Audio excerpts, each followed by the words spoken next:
What do we mean by accounting equation? Accounting equation होती क्या है, हम हिसाब किताब करते क्यों हैं? और जैसे कि हम अकाउंटिंग में बोलते हैं कि accounting is the language of business. Accounting के बिना बिजनेस में सर्वाइवल मुश्किल है, बिकॉज हिसाब किताब रखना पैसे का हमारे लिए बहुत जरूरी है।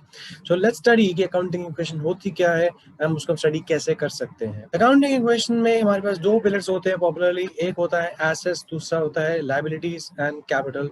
तो दोनों का तराजू में पलड़ा आपस में इक्वल होना चाहिए, ना किसी का भारी होगा ना किसी का हल्का होगा। जहां पलड़ा भारी हल्का हुआ नहीं, हमारी इक्वेशन बिगड़ जाएगी और हमारा सारा हिसाब किताब खराब हो जाएगा। जो भी चीज मेरे पोजेशन में है और इससे मैं प्रॉफिट शॉर्ट टर्म में या लॉन्ग टर्म में कमा सकता हूँ, उसको हम बोलते हैं एसेट्स। मेरे पोजेशन में होंगे और उसकी हेल्प से मैं लॉन्ग टर्म शॉर्ट टर्म में अपने लिए प्रॉफिट जनरेट कर सकता हूँ, बिजनेस जनरेट कर सकता हूँ, उसको मैं बोलूंगा एसेट्स। दूसरी तरफ हमारे पास है लायबिलिटीज एंड कैपिटल, और यू कैन से इक्विटी। इनको हम इकट्ठे इसलिए लिखते हैं कि any amount payable to a third party is a liability और कैपिटल। भाई मैं जो पैसा उधार पे लूंगा उसको मैंने किसी को एक ना दिन वापस देना है, चाहे वो शॉर्ट टर्म के लिए लूं चाहे मैं लॉन्ग टर्म के लिए लूं।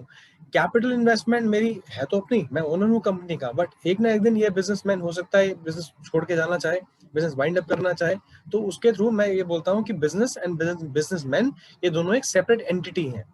इसलिए हम बोलते हैं कि बिजनेसमैन को भी एक ना दिन हमें पैसा वापस करना है, तभी हम कैपिटल को भी, इक्विटी को भी लायबिलिटी के साथ दिखाते हैं। सो बेसिक हमारी जो फ्रेमवर्क बनती है इक्वेशन की, वो बनती है assets is equal to capital plus liabilities. और ये तराजू एकदम इक्वल रहेगा, किसी का पलड़ा भारी नहीं होगा, किसी का पलड़ा हल्का नहीं होगा। They have to be equal. जैसे मैंने पहले बताया कि इकोनॉमिक रिसोर्सेज जो मेरे पास होंगे, जो मैं ओन करूंगा, उसके थ्रू मैं आगे बिजनेस जनरेट करूंगा, वो बोलूंगा मैं मेरे एसेट्स हैं। लायबिलिटीज जो मैंने फाइनेंशियल ऑब्लिगेशन है, डेट्स हैं, मैंने कुछ माल उधार पे ले रखा है, किसी वजह से मैं पैसे नहीं दे पा रहा, तो वो मैं आउटसाइड पार्टी को मुझे वो पैसे देने हैं, उसके लिए मैं बोलता हूँ लायबिलिटी। अगेन जैसे एसेट्स भी हमारे शॉर्ट टर्म भी होंगे, लॉन्ग टर्म भी होंगे, फिक्स्ड एसेट्स भी होंगे, करंट एसेट्स भी होंगे, इनटेंजिबल एसेट्स भी होंगे, टेंजिबल एसेट्स भी होंगे। उसी क्लासिफिकेशन में आगे आने वाली वीडियोस में देखेंगे। ऐसी हमारी लायबिलिटीज भी हैं, शॉर्ट टर्म भी हैं, लॉन्ग टर्म भी हैं, and there are various classification to liabilities as well. Capital हमारी एक ही है, इसमें नो नो क्लासिफिकेशन मींस है classification as per the companies act 2013। But अभी ये बेसिक पार्ट स्टडी करने के लिए हमारे पास इतना जानना जरूरी है कि capital is one term which is being invested by the owner for generating profits in the business. Popularly LHS has to be equal to RHS, तभी हमारी लायबिलिटी और कैपिटल आपस में इक्वल स्टैंड करेंगी। सो अगर ये इक्वेशन कहीं भी इक्वल स्टैंड नहीं करती, इसमें पहले बताया पलड़ा दोनों का इक्वल होना चाहिए आपस में, ना हल्का होगा ना भारी होगा। अगर पलड़ा इक्वल नहीं है, हल्का भारी है, मतलब हमने इक्वेशन बनाने में कहीं गलती करी है। और इसको हम दूसरी बात, इसके अकाउंटिंग इक्वेशन को also we call this as a balance sheet equation, not only accounting equation. जिस किसी को भी अकाउंटिंग समझ नहीं आ रही है, समझ में आनी मुश्किल हो रही है, उसके लिए अकाउंटिंग इक्वेशन के थ्रू समझना बहुत इजी है। सबसे easiest way to study accounting is through accounting equation. I seen some people की बहुत अर्ली क्लासेस में भी अकाउंटिंग इक्वेशन अकाउंटिंग नहीं समझ पाते। इंजीनियर्स भी कई एमबीए क्लासेस पे अकाउंटिंग इक्वेशन स्टडी करते हैं, अकाउंटिंग स्टडी करते हैं, but they need to study accounting as a equation, तो इक्वेशन से थ्रू जल्दी समझ में आएगी। बाकी और भी तरीके हैं अकाउंटिंग समझने के। तो मैंने जैसे बताया, मैं जो भी चीज ओन करता हूँ और जो चीज आउटसाइड पार्टी को ओ करता हूँ, they have to be equal. Left hand side LHS has to be right hand side. भाई पैसा मेरे पास जितना होगा उतना ही पे कर पाऊंगा ना। तो मेरे पास ओनरशिप में कितना सामान है, अगर मेरे पैसा नहीं भी है, मैं अगर मेरे पास इन्वेस्टमेंट है, एसेट्स हैं, और भारी मैंने लोन ले लिया है, उसको मॉर्गेज कर चुका हूँ, तो एटलीस्ट मेरे पास जो आई एम लायबल टू पे टू सम आउटसाइड पार्टीज, जिसको पैसा देना है, उसके पास पूरा राइट है मेरे एसेट्स को बेच के वो पैसा वसूल कर सके। तो अगर मेरे पास ऐसी सिचुएशन के लिए मेरे एसेट्स होने तो चाहिए। दैट्स व्हाई आई से what all I own, they have to be equal to what all I owe to the outside parties. Assets is equal to capital plus liability। जो भी मैं ओन करता हूँ और जो मैं ओ करता हूँ, ये दोनों हिसाब किताब इक्वल होना चाहिए आपस में, कोई डगमगाना नहीं चाहिए। सो एक मैथमेटिकल एक्सप्रेशन जिसको हम एसेट्स और लायबिलिटी के टर्म में डिफाइन करते हैं, which shows that assets and liabilities of a firm are equal. Accounting equation is based on the dual aspect concept of accounting, meaning every transaction has two sides, two aspects। हम आगे आने वाले videos में देखेंगे कि debit और credit को, जो भी ट्रांजैक्शन होगी उसके दो इफेक्ट होंगे, इक्वल रहेगा, एक डेबिट होगा एक क्रेडिट होगा। एक एसेट में जाएगा तो एक दूसरे एसेट में क्लासिफिकेशन में आएगा, एक एसेट में होगा तो दूसरा कैपिटल में भी जा सकता है, एक एसेट में होगा तो दूसरा आपका लायबिलिटी में भी जा सकता है, वाइस वर्सा। दोनों साइड में ट्रांजैक्शन के ऊपर डिपेंड करेगा कि उसके हमें क्लासिफिकेशन अकाउंटिंग इक्वेशन में कैसे करनी है। तो further means in every business transaction for every debit there is an equal amount of credit, and vice versa. It means total claims जो outside parties के हैं and of the proprietors will always equal the total assets of the firm, right? अब इसको हम एक question के through समझते हैं कि अकाउंटिंग इक्वेशन में फ्लो चलता कैसे है। सपोजिटली मैंने एक बिजनेस स्टार्ट किया जहां पे मेरे पास 1 लाख का कैश है एंड 20,000 के मेरे पास गुड्स है। गुड्स मतलब गुड्स जिसके अंदर मैं डेली बेसिस पे डील करता हूँ, फिर स्टॉक है, स्टॉक इन ट्रेड है जिसके अंदर मैं डेली बेसिस पे डील कर रहा हूँ, तो वो उसको हम बोलेंगे स्टॉक। अब अगर मैंने पैसा लगाया है बिजनेस के अंदर, मैंने उसमें पैसे के साथ अपने कुछ गुड्स मेरे पास पड़े हुए थे वो भी लगा दिए, जैसे फर्नीचर पड़ा हुआ था वो भी लगा दिया, तो जो भी मैं इनिशियल इन्वेस्टमेंट करूंगा, चाहे वो कैश के तौर पे हो चाहे अदर देन कैश के तौर पे हो, उसको मैं टोटल अमाउंट ऑफ कैपिटल में ही ऐड करूंगा। Now I say I have invested 1 lakh as cash and 20,000 as my stock. अब मेरे पास 1 लाख तो यहाँ पे मेरे पास कैश में मैंने ऐड कर दिया। दूसरा, मैंने 20,000 जो मैंने स्टॉक इन्वेस्टमेंट करी वो मैंने अपने स्टॉक में ऐड कर दी। अब क्योंकि मैंने जो भी इन्वेस्टमेंट इनिशियल करी थी बिजनेस के अंदर उसको मैं टोटल अमाउंट ऑफ कैपिटल के तौर पे ट्रीट करूंगा, notional amount of investment in business, nominal amount of investment in business, that is my 1,20,000. So 1,20,000 in left hand side, 1 lakh for cash, 20,000 for stock is equal to 1,20,000 amount of capital. So my equation stands equal 1,20,000 for left hand side and 1,20,000 for right hand side. Next one, I say sold goods worth 10,000 for cash at 12,000. अब मेरे पास जो stock ware house में पड़ा होता है वो हमेशा valued at cost होता है। अब अगर मैं 10,000 के कॉस्ट वाले एसेट्स को मैंने 12,000 में बेचा है, अपने गुड्स को मैंने 10,000 वाले को 12,000 में बेचा है, तो जो मेरे पास स्टॉक पड़ा होगा वेयर हाउस में उसको मैं माइनस करूंगा 10,000 from my stock, subtract, and then I add 12,000 in my cash, क्योंकि जितना पैसा रिसीव कर रहा हूँ वो तो चाहे आप कैसे मर्जी रिसीव करो उसको मैं कैश में ही ऐड करूंगा। That is my 12,000 addition to cash balance. अब इसके बीच में जो बैलेंस बचा 12,000 माइनस 10,000, ये मेरे पास बचा प्रॉफिट। भाई हर एक बिजनेसमैन जो भी बिजनेस में पैसा लगाता है वो या तो प्रॉफिट कमाने के लिए लगाता है, लॉस तो इंटेंशन किसी बिजनेसमैन का नहीं होता, वो है कि एक्सीडेंटली हो जाता है, बट कैपिटल लगाई इसलिए बिजनेस में जाती है कि मैं इसमें प्रॉफिट कमाऊं। तो जो भी मेरा प्रॉफिट होगा, जो मेरा नुकसान होगा, जो मेरे एक्सपेंस होंगे, जो मेरे इनकम होंगे, वो सारी एडजस्टमेंट हम कैपिटल के अंदर करेंगे in my accounting equation and in the business as well. So ये मेरा प्रॉफिट मैं कैपिटल के अंदर ऐड कर दूंगा, 2,000 का जो है प्रॉफिट हुआ। अब हम देखते हैं left hand side and right side, 12,000 minus 10,000, 2,000 मेरा नेट बचा लेफ्ट हैंड साइड पे ऊपर और 2,000 मेरे पास आया राइट हैंड साइड के ऊपर। So they both stand equal. Similarly जैसे मेरा यहाँ पे इक्वल था, सिंपल मैथमेटिक्स है, LHS has to be equal to RHS। Purchase furniture on credit for ₹30,000। मैंने एसेट्स खरीदे उधार पे। जितने भी एसेट्स हम खरीदेंगे, जितने भी एसेट्स हम किसी भी चाहे परचेज हो चाहे वो सेल हो, हम उसके नाम से उसको अकाउंटिंग इक्वेशन में और अपने जनरल एंट्रीज के अंदर आने वाले टाइम पे उसको कंसिडर करेंगे। कोई भी एसेट को अपार्ट फ्रॉम गुड्स आप स्टॉक में ऐड नहीं करेंगे। assets have a separate entity in the business house। So जो मैंने फर्नीचर खरीदा वो मैंने खरीदा उधार पे, मतलब मैंने सामान ले लिया बट मैंने पैसा भी देना बाकी है। So जिससे हम माल उधार पे लेते हैं उसको हम बोलते हैं क्रेडिटर, उसका नाम हम बोलते हैं क्रेडिटर। ऐसे ही हमारे पास जिससे हमें पैसा लेना होता है उसका नाम हम बोलते हैं डेटर। ये आने वाली वीडियो में इसका नाम डिटेल में डिस्कस करेंगे।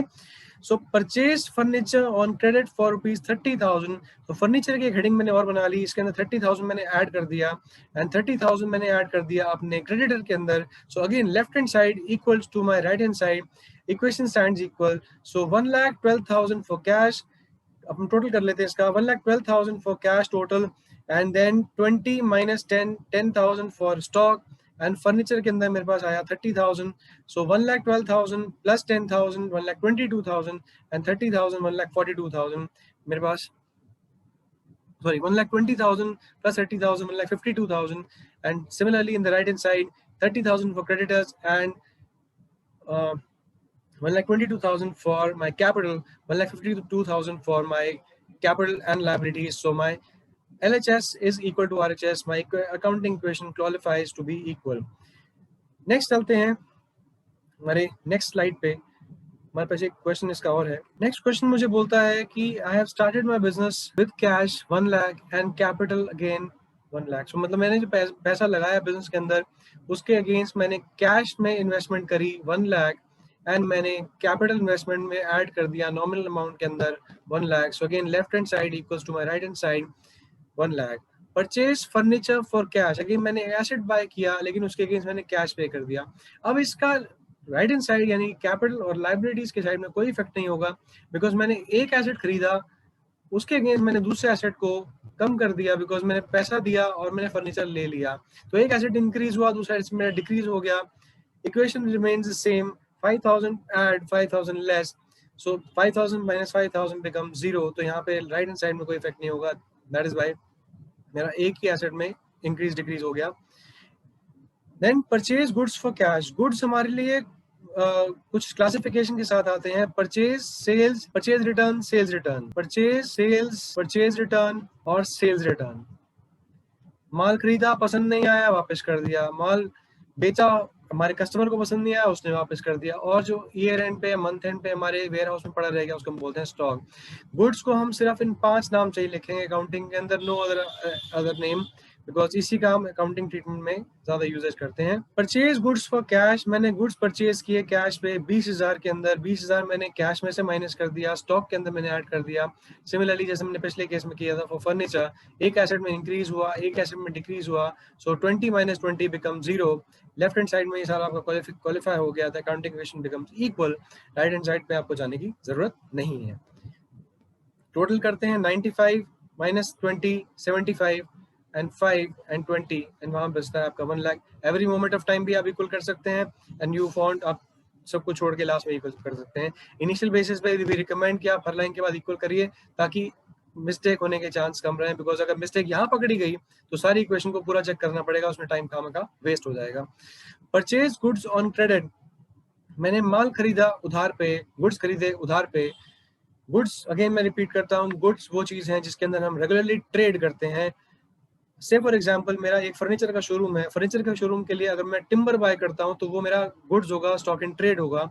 अगर फिर उसी फर्नीचर के अंदर मैं कोई डिलीवरी वैन खरीदता हूँ, वो transportation of goods from one place to another place, that is my asset जो मेरा हेल्प कर रहा है to generate my profit in the long term और शॉर्ट टर्म। और अगर मैं कोई कंप्यूटर खरीदता हूँ for billing of my showroom, तो अगेन वो भी मेरा एसेट होगा which is helping me for selling and purchasing of my furniture. Purchase goods on credit, that is 30,000। 30,000 मेरा ऐड हो गया स्टॉक के अंदर, बट मैंने माल उधार पे लिया था, पैसा भी देना बाकी है, मैंने पैसा दिया नहीं है, तो उसको मैं क्रेडिटर्स के अंदर ऐड कर दूंगा। सो एक मैंने एडिशन किया लेफ्ट हैंड साइड पे स्टॉक के अंदर, एक मैंने एडिशन किया राइट हैंड साइड क्रेडिटर्स के अंदर। Left hand side right hand side becomes equal, equation qualifies for equal. 75,000 5,000 20 plus 30 50,000 30,000 and 1 lakh. So equation becomes equal, 1,25,000 and 5,000 30 1,30,000 and right side becomes 1,30,000. Rent paid 700, मैंने rent पे किया 700 रुपए का, तो मैंने cash में से पेमेंट कर दी एंड क्योंकि वो मेरा एक्सपेंस है, मेरे लिए एक लॉस है, उसको अगर मैं कैपिटल में से ही एडजस्ट करूंगा। सो 75,000 minus 700 becomes 74,300 and 1 lakh minus 700 becomes 74,300. That is my equation for total 74,300 plus 5,000 plus 50,000 is equal to 30,000 plus 99,300. Next is goods costing 40,000, sold at a profit of 20% for cash. मेरे पास goods थे 40,000 के, उसको मैंने 20% profit पे बेचा है, यानी कि ये 40,000 मेरी कॉस्ट है। इसके ऊपर अगर मैं 20% कैलकुलेट करता हूँ, इसका बनता है 8,000। सो टोटल अमाउंट ऑफ मेरे पास जो कैश रिसीव होगा वो होगा 40,000 plus 8,000, that is 48,000। And stock में से मैंने 40,000 माइनस कर दिया, बिकॉज 40,000 मेरे पास वेयर हाउस के अंदर पड़ा हुआ था at cost. So 48,000 minus 40,000, 8,000 becomes मेरा प्रॉफिट, वो मैंने कैपिटल के अंदर एडजस्ट कर दिया। So 48 minus 40 becomes 8,000. 8,000 on left hand side, 8,000 right side becomes equal. So यहाँ पे मेरे पास बैलेंस बच गया, total LHS and RHS equal. So then I say my accounting equation qualifies and I can proceed with the making of my entries. Next video में हम थोड़े से accounting equation की प्रैक्टिस और देखेंगे इन डिटेल, और उसके बाद हम जंप अप करेंगे to make up the journal entries through the way of accounting equation. Thank you so much and will meet up in the next video. Till then, carry on and see you soon.